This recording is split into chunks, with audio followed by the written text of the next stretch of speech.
Hey, Bruce Kittle here with Emma Kittle and George Kittle. Welcome to Hidden Pearls Podcast, week 1 of the 2023 NFL season.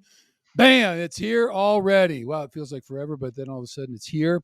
The Niners prepping to head off to the beautiful city of Pittsburgh, Pennsylvania, to take on the old Pittsburgh towel-waving Steelers. So there you go. So we got the show up. George, we are very grateful for you to be here. I know it's a busy week for you guys. Everybody's getting together. Lots to chat about. We're just going to get a little short little burst of some football and a few other things. So anyway, great to have you on. Emma, good to see you live from Japan. Are you now back in Sapporo? We are back in Sapporo. Excellent. Okay. So very, very good. So loving it. All right. Well, so Steelers look pretty good. We're going to chat about that a little bit later. So George, how are you feeling tonight? Hi guys, happy Thursday night. Excellent. Game day's upon us.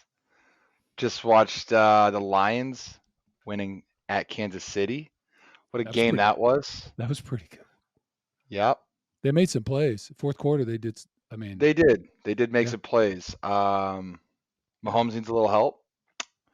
He was delivering some good footballs that weren't caught, so that's tough. He's still really good at football. But happy for the Lions. That's an awesome win for them. And, hey, start out the football season right, just the way it was scripted. Who is the tight end for the Lions right now? Sam Laporta. He had he had 5 catches tonight. It's a good job. Hey, we're excited for him. That last touchdown they got. Yeah. Nice job on the backer. He was out front, and then that little sweep they pulled. He pulled around on the edge and kind of led the sweep. So he did a nice job. Sam did a good job. Yeah, pretty good stuff. Yeah, so that's a great way to open up the season. Should be an exciting year. Every play counts. Every play counts. Exactly right. So, all right. Well, very cool. All right. Well, there's a lot going on with the Niners. We won't get to all of it, of course. So that's okay. I think maybe we just need how's the Deanie update? What's happening with Deanie today? She's sleeping on the couch right now. She's like, Dad, can we please go to bed? She just waited for me. She did good. She stayed up for football, fell asleep halfway through the fourth quarter. Tight ends weren't getting the ball enough, I guess. Yeah. And it is what it is. Oh no, she's ready for nighttime. No, she's chilling though. She's doing great. She's cute, cuddly, fluffy, and adorable. Still fluffy. All right. Well, that's pretty exciting. Okay. Well, good. All right. Well, year 7. Let's get into it, guys. Let's get into it. Go, Emmy. All right. So I'm saying we collectively because all of us are in on this at this point, entering into year 7 of the league. So year 7. So 7's a special number to us, which we'll kind of circle back to. But Georgie, how are you feeling about year 7? What's, you want to share any core lessons or anything that's just coming up for you right now that you're just feeling going into this big year? Year 7, thankful that I get to still play this awesome sport. Every time I step on a practice field, I am overcome with thankfulness that I have, in my opinion, the coolest job in the world. I get to go on a football field, attack a common goal with a bunch of people that I'm friends with, that I love to be with every single day. You got to grind. There's ups, there's downs, there's great times, there's horrible times, and you just kind of experience it all together. And at the same time, it's one of the most diverse working environments that you'll ever be a part of. Everybody's from a completely different background, from different places, different upbringings, different cities. So it's pretty cool. This whole melting pot of a bunch of guys just trying to figure it out and go win something. And everyone's really good at it too, which is pretty fun too. Everyone's really good at their jobs. So yeah, thankful is the word I would say. That's a great place to be. So in kind of going into year 7, obviously very different than 1, 2, and 3 and all that kind of stuff. You kind of know the league, you've been around and doing all that kind of stuff. I'm guessing though the kind of excitement about that first week and the season actually starting, it remains the same, all that anticipation. So that's pretty cool. So, well, all right. Well, we just finished the off season, and we're not going to spend much time on it because there's a lot going on. That'd be a whole show by itself. But I guess I just wondered, anything in your off season that's changed or updated and all that kind of stuff that kind of helped you get to this point, or anything from the summer, that's kind of sticking with you that would be worth sharing. I was really excited. I got my workout facility done in Nashville. It's been a dream of mine to create my own workout facility, invite the people I want to work out with, kind of build a culture of hard work and having fun at the same time. And I think we accomplished that. We had like anywhere from 8 to 14 to almost 20 guys working out there throughout July. And it's just kind of fun to bring a bunch of tight ends, offensive linemen, a couple defensive players, and just get to work. And it's really fun to be able to do it my own place with a field attached to it. And so it's kind of a one-stop shop for everybody. And it was really fun to do. It was really fun to host that in my house, and it was really fun too because I didn't have to leave my house very often, which I really really enjoyed because I like my house, and the um, the alone time is fantastic once everybody leaves. And so I'm just thankful for, yeah, see, look, thankful. There's that word again. And that was one of the coolest parts of this off season. Well, it turned out very Indeed. beautiful. It was really fun to Yeah. It spend is. some time there and get to see it, also get to work out and watch you guys work out. It's just, I mean, I'm impressed every time I get to see you work out and just the way, the energy that you bring to everything. But seeing you in your own element where it's like there's dogs running around and it's the people who you really want to be there and everything's really intentional and you get to DJ the whole time. It's just, it's fun seeing how much fun you have when you've been so intentional about creating that space. Thank you. I have been pretty damn intentional about it. Yeah. Pretty Very pretty damn clear. intentional. Yep. Yeah, well, it's a beautiful facility. So, and if people haven't had a chance to see it, you can see little parts of it in the with the group that we did with Mr. Kelsey as he joined us at the barn for the one of the 173. shows we just put 173. So that was super fun. And anyway, we hope he's going to be okay. Anyway, so he didn't get to play tonight, but hopefully not anything too serious. So, congratulations on being captain, man. That's a great thing. 6-time rookie year, not, and ever since then you've been elected a captain. So I know I'd like to hear a little bit about that. Let's just name the other captains. So Trent Williams, Fred Warner, Eric Armstead, they're all in again. This fourth time with the Niners. Debo and Brock Purdy coming in with their first time as captain. So just talk to us a little bit about captain. And I guess the thing I was really interested in, again, 7th year, in those early years, your role on the team is a little bit different, and then you kind of evolve and go through that. So what's it like being a captain again for that many years for a team? And then also, how has your leadership role kind of evolved over these years? How has that taken on maybe a different picture? Um, well, the leadership role has changed over the years. Um, I mean, the team's changed and the chemistry has changed. It's gone from, my rookie class, all those guys I knew kind of grew up in the NFL with, kind of looking up to the vets that were ahead of us and like kind of looking for guidance and, how to make sense of the NFL. And hey, look at me now. I'm in year 7, and I am one of those vets that is trying to help young guys figure it out quickly so they can contribute to the team. And um, I wouldn't say that every single day is an incredibly, vocal day where you're giving speeches and anything like that. Some guys do. It's not my take. I try to lead by example and just do all the little things, do all the right things every single day. Um, and I just try to be consistent with that. I like to have conversations with rookies and guys that are new on our team and make sure they feel a warm welcome and that they're a part of something. And I like to set the standard of being a good human being every single day because that's really important. And I've been very proud of the fact that San Francisco 49ers have not had very many douchebags over the course of my tenure, and we've been very solid in the last couple of years. So that makes me very excited. We do a really good job of bringing in high character guys, and I'm very proud of that. And I feel like I'm a part of that. Um, but yeah, being a captain for the 6th year is really cool. It's one of the more proud moments of anything I've ever done. Um, yeah, first thing I wasn't a captain in college, kind of in high school. Like everyone, all the seniors are captains in high school. But to be a captain of an NFL team, let alone the San Francisco 49ers, bang, bang, it's pretty awesome. It's pretty awesome. Huh. It's Mm-hmm. very awesome. Well, but that's cool. Well, good. Okay. Well, that's all. Well, we're very proud of you, and you know how I feel about it too. So it is a great recognition from your teammates and all that kind of stuff. So, well done on that. Okay, Emmy, anything else in there you want to chip on? Is there a rookie or new guy to the team, any position that has really stood out as one of those high character people? Oh, has there been a rookie that has stood out? to being a high character person? Interesting question. Well, I really liked all my rookies. I really like, let's see, ones that have stood out immediately. See my good guys. We have two rookie linebackers, rookie safety, rookie wide receiver.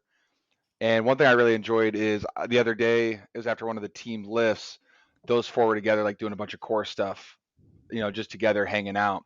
And I appreciate that because some of my fondest memories were being with Trent Taylor, CJ Beathard, Nick Mullins, and like doing whether it was workouts or hanging out on the side and just kind of enjoying the time that we had. And it makes me happy that guys have friends and are building friendships. And so I don't know if that's just a high character thing, but that's one thing I noticed that I really enjoyed seeing that.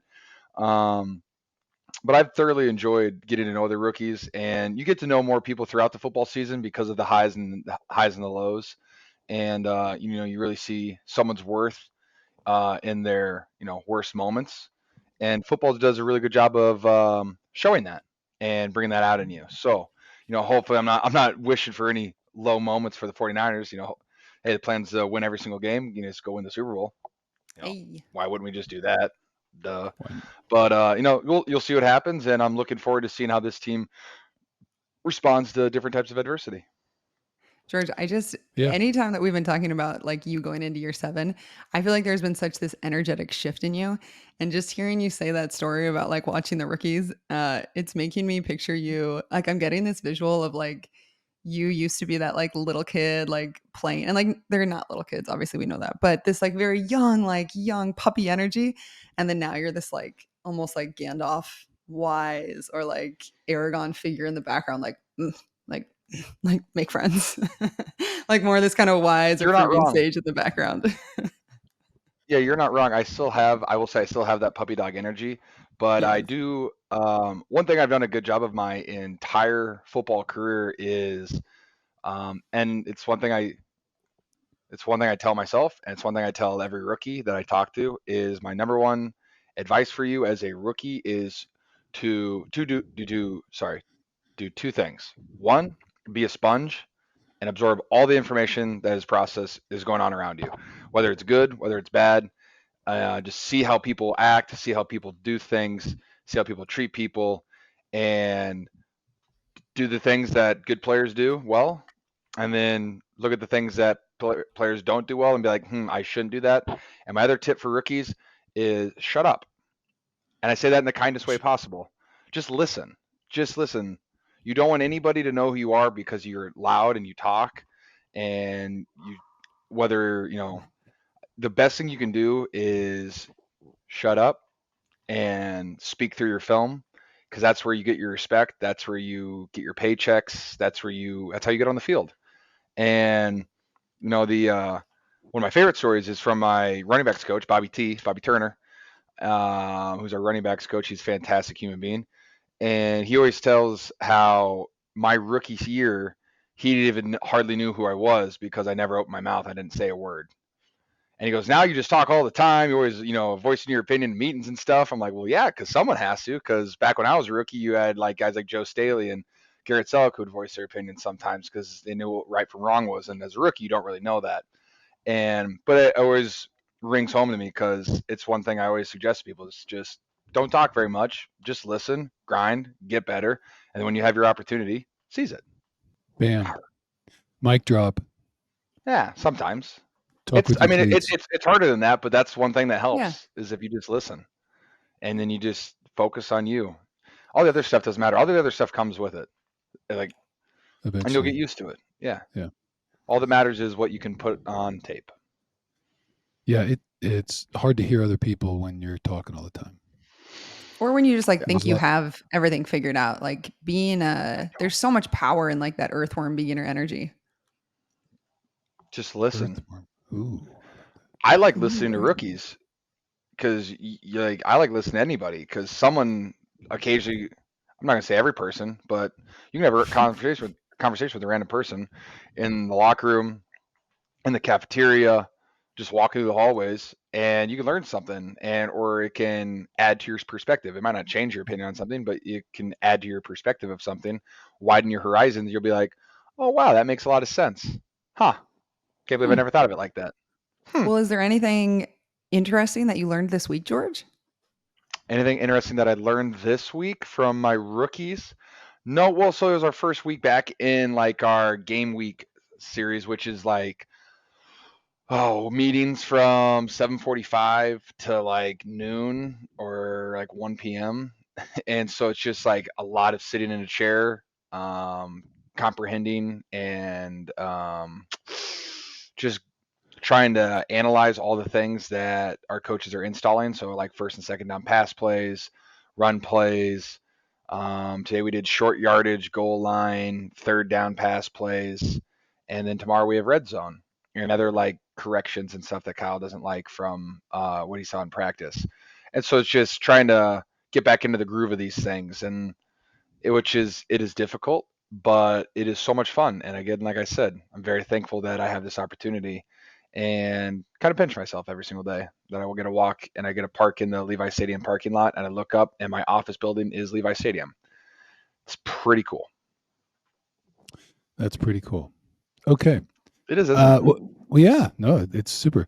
Well, I don't know. I know we got the new contract for old Nick Boza, and we got a question or so about him later on Ask George. So we're going to try that, but we're grateful to have him back. But I guess anything particular going on in the tight end room, which is always I'm kind of curious about, and I think other folks are. And then any kind of, I don't know, is there a most improved or anybody kind of really surprised you through camp that made the team or on either offense or defense, just something like that? Just I don't want to go through the whole roster or anything like that, but just anything that jumps out at you. And again, how's the tight end room doing? The tight end room is doing really well. Ross Dwelly, Charlie Warner are back. And I'm very excited about that. You know, one of the coolest things about our room is that all the guys that we brought in, whether through the draft or free agency, are all still on the team. Cam Latu, he's on IR for the season, which is unfortunate for him, but still part of the team. And it is a good redshirt year for him to be able to see everything and learn. So by the time he gets to next season, he'll be fully prepared to put his best foot forward. And so we're excited about that. And he just had his surgery yesterday. I got to call him, check in on him, but I think it went well. But everyone else, we like our whole tight end room made it, which is the only position group that's happened for. So we're pretty pumped about that. We have 5 guys, 4 on active, 1 practice squad. Troy Fumagalli on practice squad, me, Charlie Ross, and Braden Willis, rookie out of Oklahoma. So it's really cool to see a 7th round draft pick make the team because I feel like this is an incredibly talented roster, and to make the team as a 7th round rookie tight end is very impressive. And so you obviously put good stuff on tape that they thought can contribute to the team. So I was very happy for him. And I mean, you just like it when guys take advantage of their opportunities. And when you're young, sometimes you don't get the most opportunities, but it doesn't matter. And you just got to find a spot for yourself, and you have to kind of force a spot for yourself with the plays Right. that you do get, which I thought he did a really good job of. That's cool. Okay, It well, was good. cool. Glad you got a good room and all that. And Coach Fleury's got a fire going, and he's ready to rumble. He is cooking up some run plays, baby. I bet he is. All That right, he is. excellent. Okay, anybody who's most improved or most surprised? Stick on the well. Let's not go that direction. Let's just say who'd you see a lot of improvement with that really impressed you? Just on either side of the ball, just maybe one person, somebody new that people might not have heard of. Well, you definitely heard of him, but just to see it in person, Javon Hargrave is really good at football. Seeing that every single day in practice, he's very talented. Yeah, he's really good at football. I'm very glad that he's on my team. Yeah, so getting to see him in a Niners jersey and rec shop and the interior D line it's got to be really fun to witness that. Yeah, especially they got a little fire on the edge now, so that's pretty cool. So, okay, well, I was got a little space in here about expectations, but I think everybody knows what that is. So it's win a shit ton of games, win the NFC West, win the NFC, and go to the Super Bowl and win the Super Bowl. So I'll just toss that. Good Yeah, there. Perfect. yeah, sure. All right, all right, Yeah, excellent. Well, we got why would the we just do that? I love Why Oh yeah, that don't we idea. just do that? Christian McCaffrey's still really good too. Yeah, CMC. We got Debo. We got Ayuk. I mean, it's not like don't have some boys that can play. So it's pretty good. And then you got a pretty smart guy at the helm. dialing stuff up, and that's really fun. So, all right. I don't know. I just threw this in there. I mean, I thought it was really interesting, some of the away games. I don't know if there's anybody we want to talk about. We can open. We got Pittsburgh this week. I don't know if there's we can either do it now or a little bit later. But so Pittsburgh week 1. I'll just name these away games, and if there's anybody that jumps out that you want to mention and all that kind of stuff. I think everybody on the road is always tough. Everybody in the league is professional. So you got Pittsburgh week 1, the Browns week 6. Got Vikings on Monday Night Football week 7, Jags week 9, Eagles week 12, a little reunion there with those guys, and then close out at Washington in week 16. So a lot going on there. These are not including, of course, the NFC West guys. So I just threw some of that. So anything there that looks exciting matchup or draws your you want to chat about? Any of those way trips more difficult than others, or kind of they're all? I'm looking forward to the Pittsburgh Steelers on Sunday. There you go. So Have you ever played there, George? 2014, the University of Iowa Hawkeyes traveled to the University of Pittsburgh and played at Heinz Field on a crisp 12 o'clock kickoff. The Iowa Hawkeyes were losing in the fourth quarter, and C.J. Beathard comes in and brings them back to victory, 20-17. Hawkeyes win. I did not have to catch that game. I don't think I played very much, but we won, and I definitely had a great time afterwards.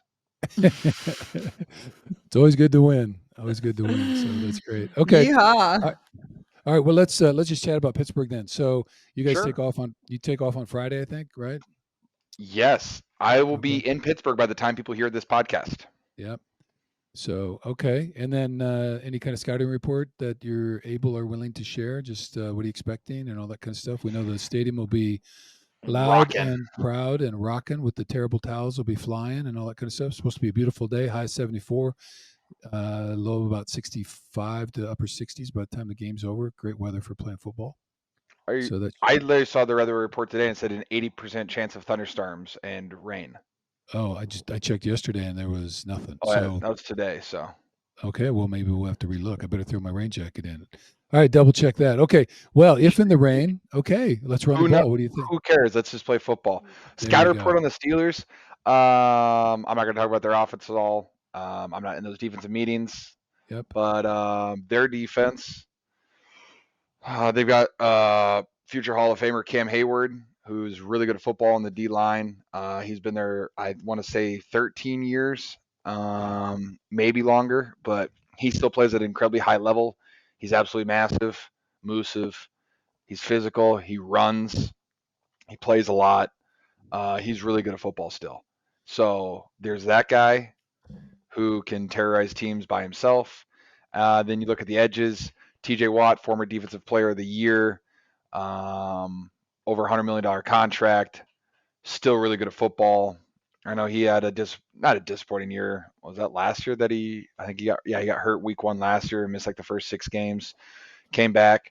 But he'll be ready to roll. He's all fired up. And then on the opposite side, terrible with names. I usually just look at jersey numbers, but 56, who they just re-signed to a brand new deal for like 60 mil. He's a really good football player too. I've seen a bunch of his tape. He's their whole defense. You just want to say they're high effort guys. Every play they play with their heads on fire. And you got Minkah Fitzpatrick in the back, 39, who's really good too. But they all just play like their hair is on fire every single play. They're running around, they fly around. Everybody's trying to hit you. Everyone's trying to knock your head off. They're extra physical. I wouldn't say they're dirty after the play or anything like that, but like they're more than willing to give you a little shoulder check towards the end of a play, just to keep you on your toes. I'm looking forward to it. It's just a whole different attitude. I mean, you go back, you look. When I was a kid growing up, you watched Troy Polamalu, you watched James Harrison, the Steel Curtain defense, and like that's still the attitude that they play with. Like they still play with that anger and that pride is what I would say. It's a pride that you're not going to get the best of me and I'm going to get the best of you on every single play, which I'm not saying that they're going to get the best of me, but that's their mindset. And I like that. And especially when you go against what I think the 49ers mindset is to be incredibly physical and to wear you down constantly, whether it's defense, offense, special teams. And so it's going to be two teams who are very physical, who are going to be aggressive.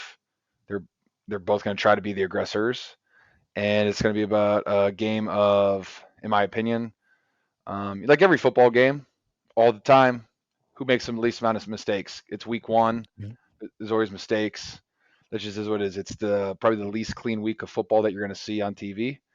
And everyone just kind of getting their footing, but it's going to be high energy, people flying around, and it's going to be really fun to be a part of. Well, I'll be there, and I'm pretty damn I'm excited. having so much it's gonna be- FOMO. I'm so sad I'm not going to be there.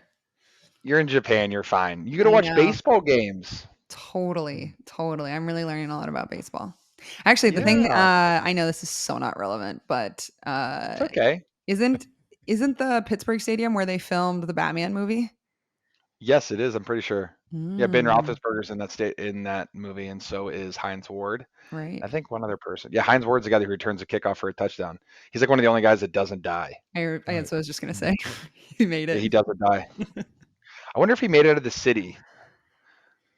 I'm Because sure remember he they did. closed down all the Mhm. bridges because of that the nuke. He just There's stayed no in way the he made. stadium. He's like, I'm Yeah, just gonna hold out here, man. No way they hit it twice. Yeah, I scary. don't know. That was okay. All right. Well, there's Pittsburgh, so we're excited, and Coach Thomason there with. Oh yeah, yeah. Mike Tomlin, just a guy who's Yeah. never had a losing record, been Yep. consistent, been a consistent voice for them and a leader for them Yep. since Bill Cowher retired. So pretty cool stuff. I've always been a big fan of him. Yeah, it's gonna be really Yep. cool. Speaking Yeah. of really cool head coaches and the kind of vets, guys that have been in it, one of the coolest things that I came across the other day, literally Yeah. last night, I'll scroll on Twitter, and someone reposted a interview from Bill Belichick in the last 24 hours, I think. And someone asked him a question, and the question was, "Hey, Bill, Coach Belichick." I don't think I could ever say "Hey, Bill" to him, Coach Belichick. Hey, Coach Belichick, do you think that the long snapper position is worthless? And why can't you just get someone else, like a tight end or a defensive end, to learn how to long snap so you can free up a roster spot and take over the long snapper? And Bill, Coach Belichick, pondered on this for a second, and he was thankful for the question. And then he went on a 10-minute dissertation about why the long snapper position is important, the history of the long snapper position, back when they did actually do like a guy would be like a tight end and a punter, a wide receiver and a kicker, and like a lineman and a long snapper, so you could have more spots, and just how the special teams has changed throughout his coaching tenure, like since he started. And then he was listing off all like the first kickers that came in the league, the first punters, the first long snappers, and how they've transitioned and made the game better. And it was really cool to see him kind of go to bat for all these specialists, because there's so many people out there like, oh, long snappers are a super easy Right. job.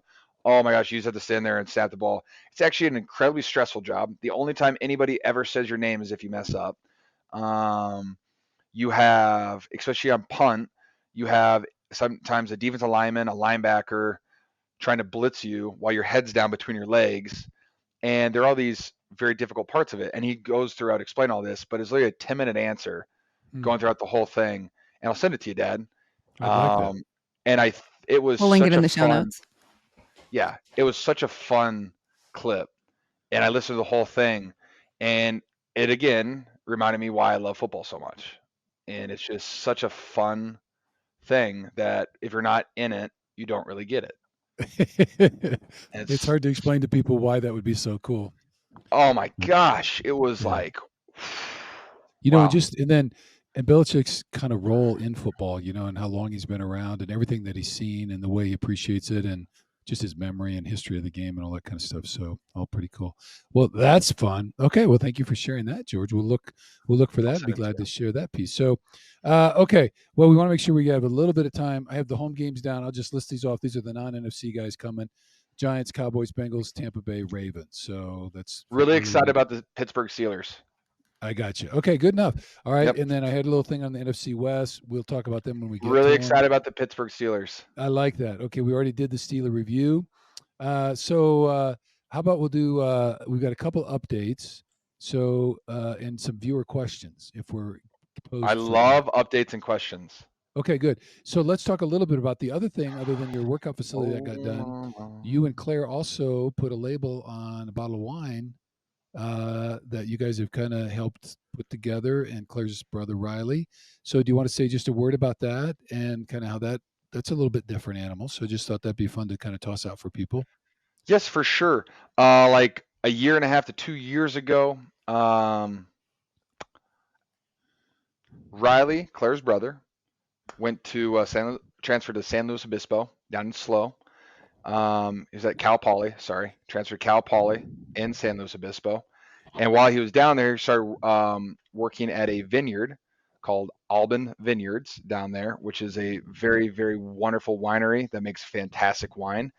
And in the last couple of years, um, the owner of Alban Vineyards, um, the way that hills and everything with grapes and vines and all this stuff works out. This is the easiest way to explain the story. Um, it needs like a certain amount of light, so it needs to be like on a certain directional facing hill. I'm not going to tell you that because I don't really know, but it needs to get a lot of sunlight. So he had an open hill, and it was on a north facing hill, and people are like, you can't grow Pinot Noir on that hill because it needs a certain amount of light and sunlight. And he said, screw you guys, I'm gonna do it anyway, and I bet you it's really good. And so he did it, and guess what? It was It's really good. really good. It It's was really really good. good. And so they did that for a couple years. And then the last year they were doing it, he didn't really want to do it anymore. And at the time, Riley was working there. He really liked Riley. And he was like, hey, do you guys want to buy this hill and you can make it your own wine? And I think I can be sharing all this. I don't know. We can ask Claire. If not, she'll just add is what it is. Anyway, so we did. We purchased it, and they grew the grapes, held them in the barrels for the last year and a half or however long they've been in there. It's been a minute. And this past, would it be August 27th, I think was the was our bottling date. And so Claire and Riley were down there, and our mom was down there, and they bottled it. The wine is called Les Petites Frères, which means the little brother in French. And it's called the little brother because Riley is Claire's little brother, and I am Emma's little brother. And so we're both little brothers, and we're like, that is kind of a fun thing. And so we thought of that. It is a Pinot Noir. It is still in the bottle because you can't drink it for like I want to say 3 weeks after you put it in the bottles. You have to let it sit there for let's like bottle shock, something like that. Not Bottle Rock, chill. Everybody, Bottle Rock is a great music festival though in Napa Valley. You guys should go up there. I'll be there next year in the spring. But bottle shock, so we can't drink it. I think we have like another week or so on it, and then I can't wait to taste it. Claire said they did taste it out of the barrels and it was fantastic. So I'm looking forward to it because she has a great taste in wine. But we went through a whole process. We designed the whole label. The coolest part is on the very back of the back of the bottle. My sister wrote me a letter, and Claire wrote Riley a letter, and then our moms wrote it with their handwriting. And so you can see a fun little note from Emma to me, from Claire to Riley, and it just kind of makes it feel like it's very family. And it was really cool to include the whole family. Besides Bruce, he had nothing to do with it for the first time ever, but everyone else had a hand in it or had a foot in it, I guess, if you're stomping the grapes. Oh, nice. Well, cool. Yeah. Well, we're sure excited. That was awesome. Well done. Attaboy, Yeah. Georgie. Well, we're excited to get the Thank you. taste testing to start, so that'll be really fun. For more Thanks for information, you that. can. We've started posting stuff. There's an Instagram called Kittle Family Wines, so we'll tag that with all of this too. If you guys want to learn a little bit more and learn where you can get it. Okay. All right. Well, Lubu, I think we posted and you've collected a couple Ask George questions. So let's we kind of work to that and Yes. just kind of see All where right, that so takes us. we're bringing back we're bringing back an old segment. We did this in season 1 and we had an Ask George form, and it was just a really fun way for our community to engage with George, and all of us got to ask him some kind of silly questions. So we're bringing that back. And then the other segment that we're introducing is called Sports 101. I was going to call it Football 101, but we have a baseball player in the family now, and I just think it's I have a lot to learn about baseball, so I wanted to include it. Either way, Well, I hope but nobody asks us any baseball questions because yeah, don't worry. I have we'll Cody be on. I have making Cody on shit up. standby if we need him. Oh, But okay. All right. one Sure. of the privileges that I have being born into the Kittle family is that I get to ask, especially you two, but just these wise football saints who know so much about the tiny little intricate details of this incredible sport. And a lot of it goes over my head, but when they break things down on such a minute level, it gives me such a joy and understanding of the game. And we wanted to offer that to y'all too. So starting off with our Ask George questions. All right. So there's we're actually going to kick this off with a question from our fabulous cousin, Mr. Jesse Nye in Arizona. So Jay Mamba, Hi, we love Cheddar. you, sub dog. Jesse wants to know, George, what your favorite dinosaur was growing up, and he referenced a I'm going to butcher this, the Pachi. I don't know how to say this. Patrachiosaurus.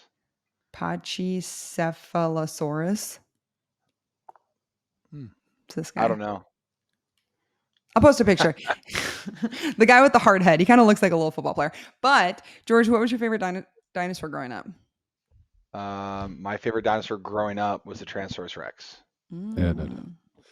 So just to stage T-Rex. it, so when George was little, he had just a huge tub full of all those hard plastic. I still have them. Yeah, we still have them.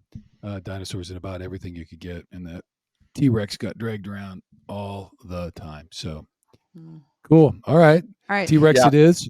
I love Well, dinosaurs. Dinosaurs are super cool. Are you looking at all the dinosaurs in your room right now? That's what No, I'm I don't know where it is, but I brought out with me to California. There was one dinosaur that I played with more than any other. You can see photos of me with it when I was like 3 years old. It was a Brontosaurus, the ones with the long necks, big green guy, super heavy, thick plastic. And he's out here in California. He's on one of my shelves. I just don't know if he's in this room or if he's in my shoe closet. But every time I see that, it makes me very happy because dinosaurs are awesome and dinosaurs are real. For all those people out there that think dinosaurs are fake, just trust me. There's science behind it. They're real. okay. amazing. Thanks for There's the a nice question, Cheddar. George. All right. Thanks Next you, question Chet. is from Danielle Stewart, who is our friend in Hi, Australia. Danielle. Hi, Danielle. And she Good day, wants to mate. know, yes, who is a fictional character, TV, movie, or book that you admire and why? Her question has two parts. We're going to start with part one. A fictional character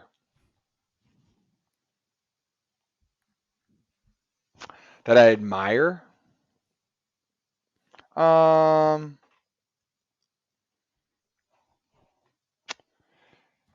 Yeah, I mean, there's plenty of fictional characters. I grew up reading fictional books. My dad read me Lord of the Rings for bedtime stories. Our dad. I lived in the fantasy world. I love Star Wars. I'm a big fantasy guy. Harry Potter books. We read the Harry Potter books. We went to midnight releases of Harry Potter books. We love that stuff. So, yes, there's plenty of fantasy characters that I connect with. That's kind of why I've covered my arms in them because I love fantasy characters and I draw energy from them. But one that I absolutely love, yeah, I mean, the Calvin Hobbes comic books are some of my favorite because there's just so many great lessons in them. But at the end of the day, um, there's nothing better than just hanging outside and playing with your best friend and having nothing to worry about. No fear. No stress. No stress. Amazing. All right, second part of her question, which it's kind of for, so she $20. says, yeah, $20. All right, you. so since it's mom's birthday, it's actually mom's birthday right now in Japan. But what do you admire most about mom and why? Okay, you can't say unconditional love. I was going to say that to you. No, I was going to say it to you. All right, deal. Can't My say unconditional love. And she kind of preempted because I had this at the end because it is mom's birthday. We're going to talk a little bit because we always go around and we say at the birthday when we're all together, we light the candle, blow it out as we're serving. Then we go around the table and we always everybody offers some kind of affirmation or just something they appreciate about the person whose birthday it is. So this is kind of fitting. So I think we all should kind of jump in on this as long We as are. she's brought We up the are. question. So okay. So G, what do you got for us on that? If we're and the reason we ban unconditional love is because I know there are other folks out there that do that, but Jen's kind of the queen of like just gushing love. Oh as my she gosh, George, we watched moves through Elemental rivers. last night, Did you? and the mom in it was like so mom. It's Jan. I literally, me and Claire finished watching it. Or no, Jan called us in the middle of us watching it, and I was like, I have to answer this because it's my mom, It's my mom. and it's my mom, and we're just like, you are a character in this show, in this movie, and I cannot wait for you to watch it, and you gotta guess which one it is because it's so obvious. Water Mom, unreal. Let's see. My favorite thing though, besides the unconditional love, um, there is no one on this planet, I don't think, who would love nothing more than to have a conversation with us on the cell phone at any given time. At any given time. And you call her, and it can be, you know what? It can I could have talked to her 2 hours prior about everything that had happened before that, Right. 30 Yep. minutes prior, and we could still be on the phone for over an hour. Easy. Easy. Like easy. And I might say a total of 6 words in that hour. But she always loves to talk to us and just fill us in on her day.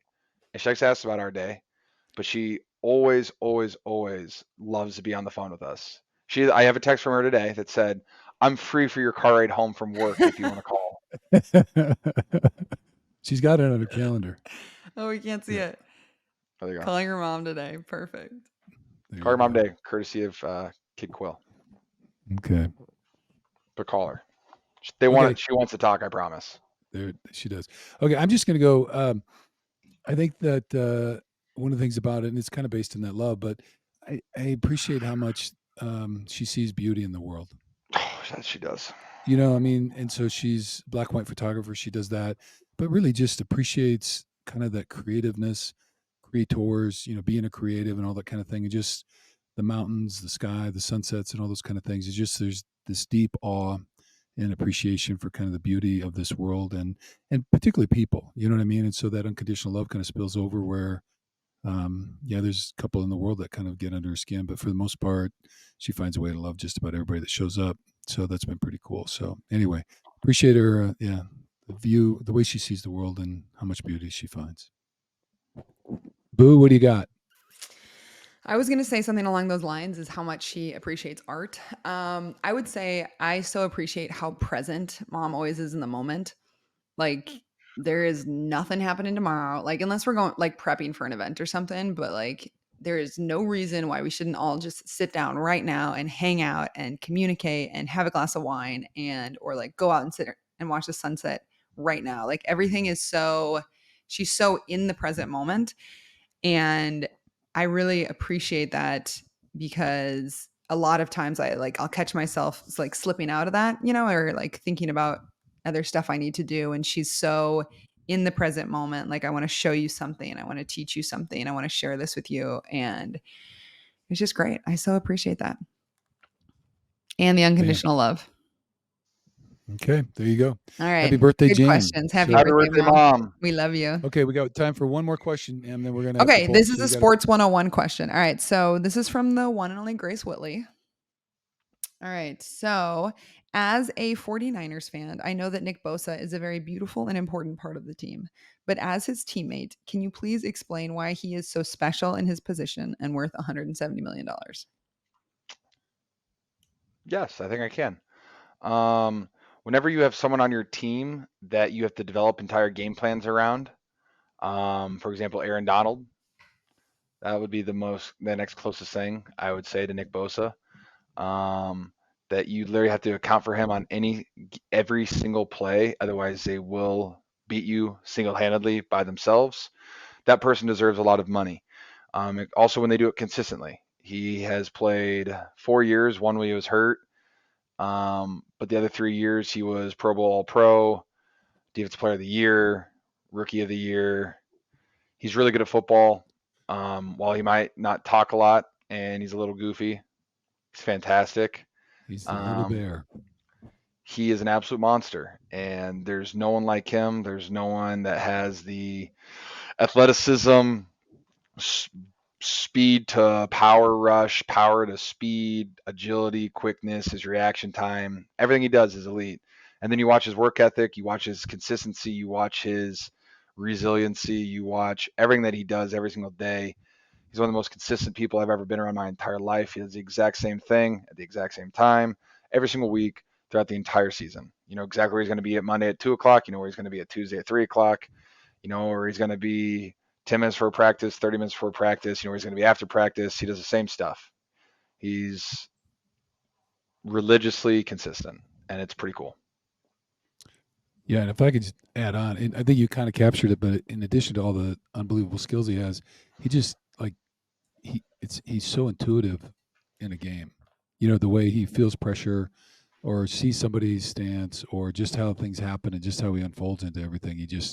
So he has all those gifts and then he knows how to use them in a way that he doesn't even I mean he thinks but not doesn't have to overthink. So it's pretty amazing to watch him do some things that he does. So anyway, glad to have him signed. I know he's glad to be back and wants to get it done and he'll be very glad to be on the plane tomorrow going to Pittsburgh. So and you know what? He'll be fresh as all get out because he hasn't been through all the camp, and you know he's been working out like crazy. And so it's going to be pretty cool to watch him play. So super excited to have him back. So okay, well there you go. We got wine. Ask George and a football 101 question. We already got mom out, and so before we do what's given us hope this week, I'm just going to prop up charity of the week. Unless Georgie had a new one or wanted to offer something. Charity of the week. If you had new contacts, or you can float it later too. So I'm just going to let both one of our partners, Operation Freedom Pause. I was going to say that We're, one. we're Go gonna ahead. we're gonna post. Well, we're gonna repost this, and one of the veterans and his dog, and that's what Operation Freedom Pause does. They take dogs and then train them into service dogs to work Ramon with and Huey. veterans. Thank you, Ramon and Huey. Uh, they have been nominated for a national award, and they are local in California. So if you're California-ish, then that'd be great. If you're a Niner fan, they are very good friends of our team. They do a lot with the Niners and come up, and we support them quite a bit. So anyway, so I just want to mention Operation Freedom Pause, and we're grateful to partner with them in all the ways that we can, and we're super excited about that. And just look for the post on Huey and those guys. And if you can help nominate them to win this award, it would mean a pretty big deal for Operation Freedom Pause on the national level about training dogs and all that. So it's a pretty big deal. So anyway, we'll put all that stuff in the show notes and we'll do that. And glad to contribute to their ongoing efforts to serve veterans and first responders in their recovery process. So anyway, so that's what I got. I don't know if anybody had something else they want to highlight or spotlight. No, I was just going to say the same thing. Just super Okay. grateful. We've all gotten to meet Ramon and Huey, and we'll share Yeah. some pictures about that. Yeah, should be. The only thing I would say is any children's hospital. I really connect with the Outer Children's Hospital.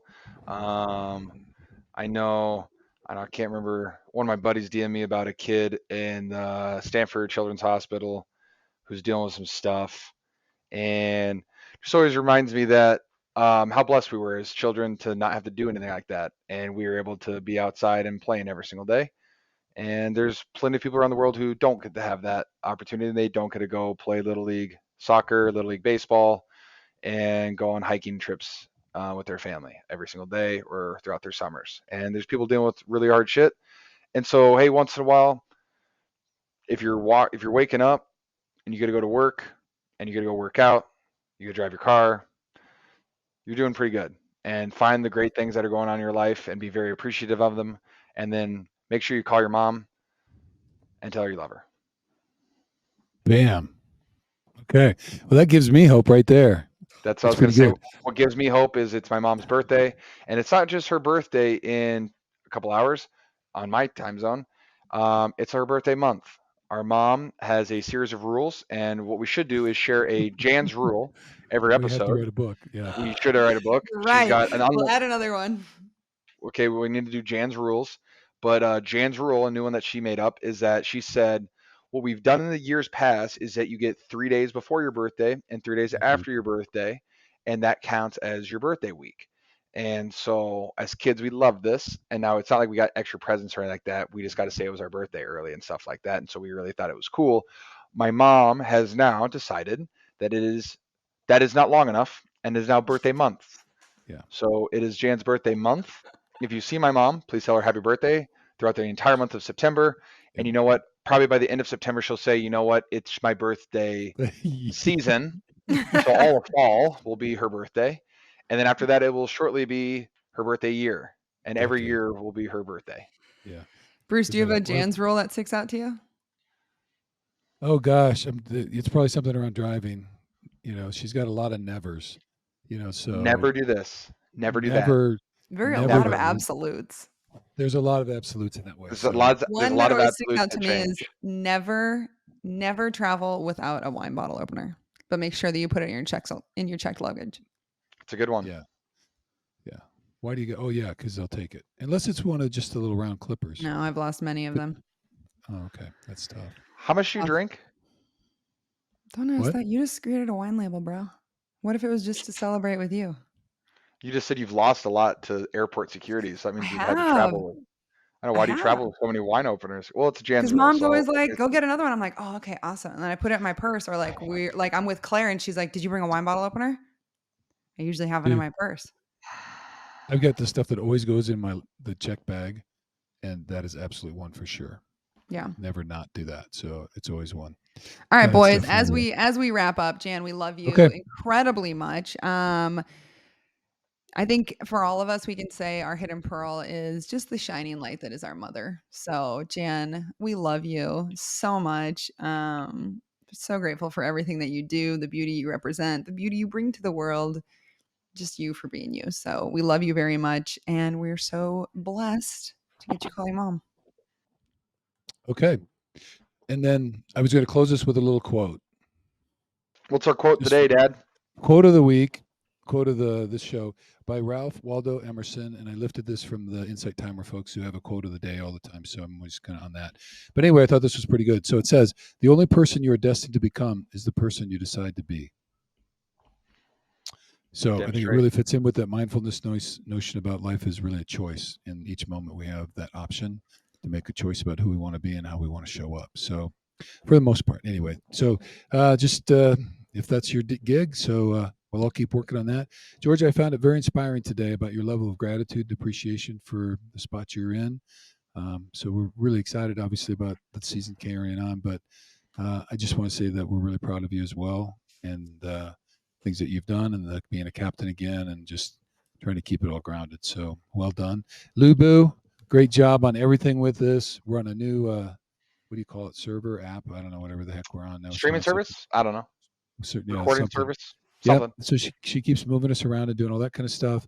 And then I guess look soon for a new Hidden Pearls podcast platform for people to have an option to engage us in more complete ways. So that's pretty exciting. So we're working on that. So anyway, all right, Georgie, thanks for last connecting. Last thing that we forgot to say is that the reason you're 7 and the number 7 is so important to us is because mom is number 7 out of 10. So she is the 7th. Yeah. So my mom is one of 10 girls. Go lucky, go bub. And Jan is number 7. So 7 has always been a really, really sacred number. Mom and I even have matching lucky 7 tattoos. Cody was the 7th foreigner to throw a no-hitter in Japan, and now has a big 7 tattoo on his neck. He really got it just to honor my mom. But yeah, so 7 is 7's a really big year for us. So lock it in, faithful. Here we go. All right, let's go. This is the year of the 7s. All right, George, take care, man. Have a super great day tomorrow. Safe travels. All right. Bye, everybody.